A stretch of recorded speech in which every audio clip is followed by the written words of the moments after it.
Ce haut responsable de Ferrari quitte lui aussi la Formule 1. Alors, Ferrari fait face à un autre grand changement avant le début de saison, après le départ de Laurent Mekies, donc, qui va gouverner chez AlphaTauri. On sait toujours pas le nom officiel d'ailleurs.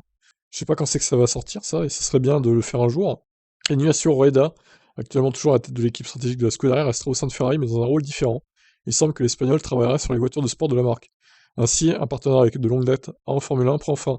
L'Espagnol né à Madrid a travaillé pendant des années avec Ferrari dans la classe supérieure du sport auto. La stratégie est toujours un point d'achoppement pour Ferrari, malgré la victoire de Carlos Sainz à Singapour, l'équipe a réussi à décevoir assez souvent, comme à Monaco en 2022 par exemple. Leclerc a été frustré, etc.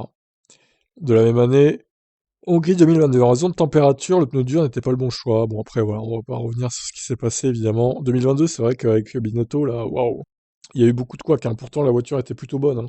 Par rapport à la Red Bull, bon c'était pas la meilleure, mais enfin jusqu'à la mi-saison ils étaient kiff-kiff, Red Bull et Ferrari, mais après bon, à partir de Spa, évidemment, Red Bull a pris l'ascendant avec la nouvelle directive, là. Mais bon, on va voir ce que ça va donner chez Ferrari, du coup, ce départ. Bon, pas sûr que ça change grand-chose, on verra. Au final, Rueda, là, est-ce que c'est pas mieux qu'il se barre pour Ferrari, quoi? Parce que lui, il est responsable de beaucoup d'échecs stratégiques, finalement. Allez, ciao.